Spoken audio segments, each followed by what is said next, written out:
If you asked people, how's the market, the equity markets over the last month? Everybody's, they're up a lot. They're not.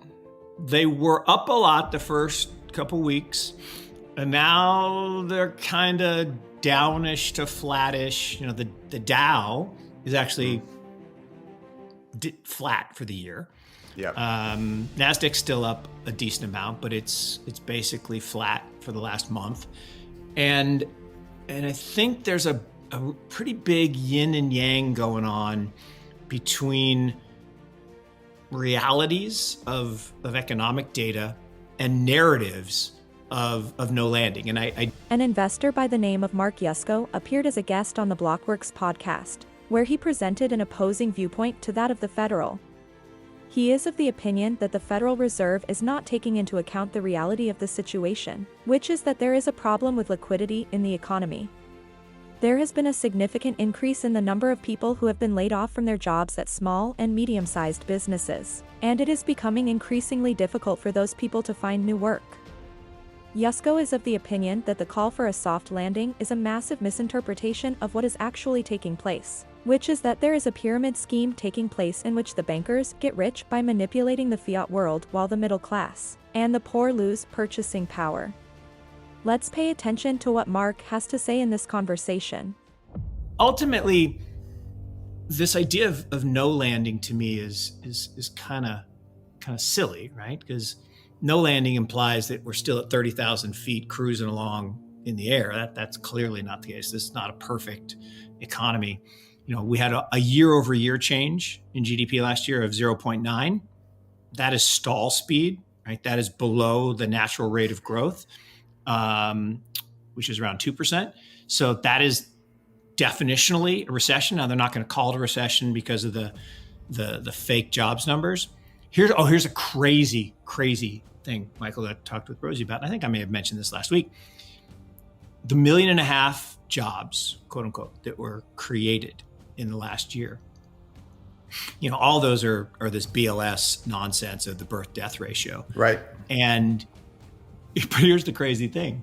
Rosie pointed out, and I just saw it again, corporate bankruptcies surged to new highs, particularly in the fourth quarter.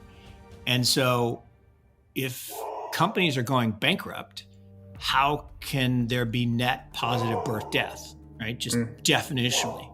And so they're clearly just ignoring that and saying, hey, we're still in an expansion, therefore technically the birth-death ratio is X, and we're just going to ignore that corporate bankruptcy data. And the number of bankruptcies / layoffs, I don't know, those all seem to be up and to the right. And it comes down to liquidity. Ultimately, everything comes down to liquidity. And so on the negative side, U.S. money supply growth went negative, right? Hadn't been negative for almost 100 years, for 96 years. It's pretty incredible when you think about it, 96 years straight of increasing the money supply. But that leads economic activity by 16 months. So you're going to have a downturn, and inflation is going to moderate. And the shelter component of inflation is collapsing. So that's all going to moderate. And I don't think it's going to go negative and deflationary, but it's going to moderate. And it has to do with financing of the financial system. So Japan in particular is one of the primary carry trade financing centers and has been for years because they had zero interest rates. So you could borrow at zero. You could take that cash and go buy other assets, whether it was U.S. hedge funds doing it or European hedge funds doing it or whatever. And basically, the Bank of Japan facilitated that whole thing by just being the buyer of last resort for the bonds. Because who would buy a bond that paid zero interest? Who would buy a 30-year bond paying zero interest? Well, no one. So the Bank of Japan waves it in, prints money, puts that money into the system, then foreigners come and borrow money from those Japanese banks, pay them basically no interest, but they don't need interest because they're being kept afloat by the Bank of Japan. And this is why Kyle Bass just like wants to pull his hair out. And he has great hair, by the way. But he wants to pull his hair out because he's been saying, well, this is not sustainable. And there's these books written that once you get to 100% debt to GDP, it has to fail. Well, they're at 226. It hasn't failed. So that's part of it. So the Japanese carry trade and just the money actually ends up in meme holder accounts because Goldman borrows a bunch of money from a big Japanese bank and starts buying stuff. Well, then they offer, well, it's not Goldman, it's UBS and Merrill Lynch and Robinhood. And then they give all their users credit. So that's why margin debt in the United States went like this. So the two things I watch are margin debt. So if margin debt's expanding, then the meme stocks are going to rip. If margin debt's contracting, meme stocks are going to get crushed. And that's exactly what happened. Last year, margin debt collapsed because people had to make margin calls because stocks were going down, and it exacerbates. But starting in October, China floods the world with money, and that money finds its way into the big houses. Ken Griffin's house first, always. And the second one is these global liquidity, because your point again is your question is so insightful in that, well, wait a minute, it looked like US liquidity was expanding, but then it contracted. Well, then how is global liquidity suddenly, well, it's because, and you see this in currencies, it's because I believe there is a concerted collaboration, right? That these central bankers get together and it's a process of saying, okay,